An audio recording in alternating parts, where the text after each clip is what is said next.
Hey guys, it's Jessica and I am back with part 2 of Let's Make a Mini Album so we can use up some of those 6x6 paper pads.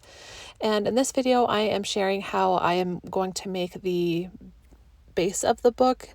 So the front and back chipboard covers as well as the spine and how we're going to wrap it and so it all comes together nicely.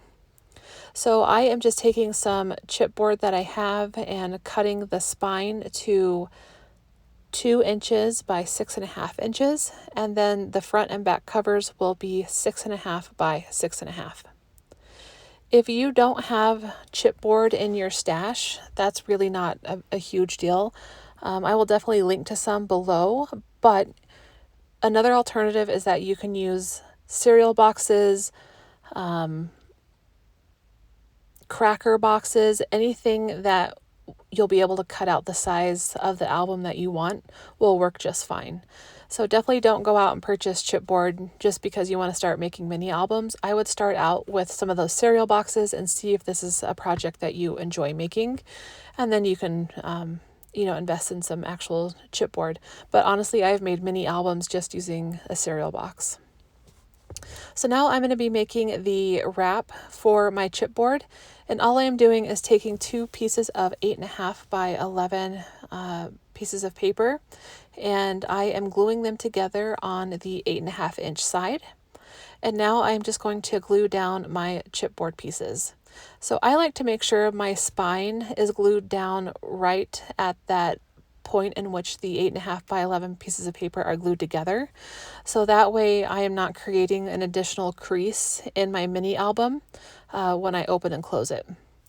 And then I like to do about 1/16 of an inch in between my spine and my covers. And really that's kind of a personal preference. I have found that I like them to be much closer together. I just like the way it looks better. One thing you will notice is that there are a lot of mini album makers that like to only use double-sided tape, especially when they're doing the chipboard pieces and they're wrapping the book. I have done both ways, and I've done both ways many, many times, and I don't find that there is a significant difference in the quality or how they hold up. The one thing I will say is that when you're using glue, you want to be very mindful of any type of wrinkling or any type of air pockets that get in there. So you can avoid that. You can avoid those mishaps just by going through or going over your paper really well with the bone folder. You generally won't get any wrinkles or bubbles if you use tape, but you can certainly make a mini album using glue. So don't let that hold you back if people say that you have to use double-sided tape. It's not true. You just need to be a little bit mindful of some of those areas that I mentioned. So now all I'm going to do is take my cutter bee scissors and miter the corners. And you definitely want to leave a little bit of space around that chipboard corner, but not too much, because the purpose here is you want to be able to fully cover that corner there and have a nice crisp corner. But by cutting out some of that paper, you're reducing the bulk that you're going to have at that corner. So all I'm going to do is use my bone folder and crease the paper there, and then use my glue and adhere it down. And again, go over it with my bone folder to make sure I'm not getting any air pockets or any wrinkles. I did want to say that one thing you will notice is going to be changing on my channel is the name of my channel. I am changing it to Messy Best Crafts, and then it will still have my name, Jessica Burnell. I have a Facebook page, and I've had it for probably a year or two, and I haven't put as much time into it as I would like. But it's under Messy Best Crafts because that's really that's what I wanted my craft fair kind of business to be ran under. But honestly, I've just been kind of lazy. So I am going to be changing my Instagram and my YouTube to Messy Best Crafts hyphen Jessica Burnell. So if you see that changed, that is why. I just am trying to make things a little bit more uniform. So now that I have all 4 sides of my wrap glued down, I like to go through and at that spine, section, go through with my bone folder and try and crease that paper that we have now glued down, just so it makes opening and closing the book much easier. And then I'm going to work on getting some paper to cover the inside of my book.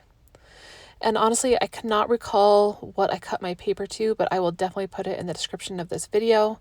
But again, I'm just taking 2 pieces of 8.5 by 11 cardstock that I cut down, gluing them together like we did for the wrap, and that will just be adhered down to cover the inside of my album, so it has a nice uniform look.